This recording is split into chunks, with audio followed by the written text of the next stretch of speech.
পরস্পর পরস্পর যে সম্পর্ক এই মোবাইলের বাইরে, এই সম্পর্কটা আমাদের খুব ইম্পর্টেন্ট, খুবই ইম্পর্টেন্ট।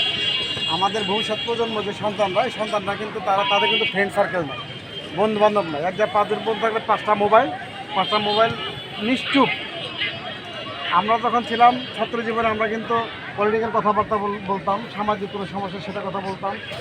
সমাজে ক্লাব থাকতো, বিভিন্ন স্বেচ্ছাসেবক ক্লাব, এই ক্লাব করতো, আমরা ক্লাবের স্বেচ্ছাসেবী বিভিন্ন কাজকর্ম করতাম। এখন কিন্তু সেগুলো গ্রামে না, পাওয়া যায়। নিঃসন্দেহে ধরে শুনলাম যে মানিকগঞ্জ মানুষের ফুটবল ম্যাচ আমার এলাকার লোক আসছে, নিশ্চয়ই আমি লোক সামলাতে পারি, যেটা কিন্তু দূরে থাকতে হবে।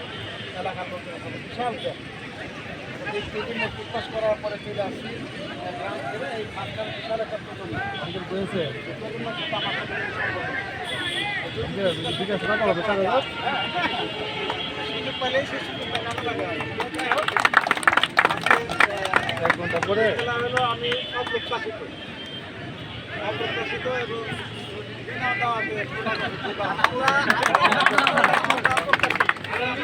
আমার ভালো লাগতেছে যে আমি এখানে উপস্থিত হতে পেরেছি এবং খেলার উদ্বোধন করবো। আমি এলাকার মানুষ যেটা চাকরি করি, দেখা যাচ্ছে যে 5.5 বছর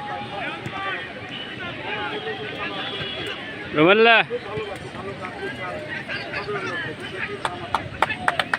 মেরাব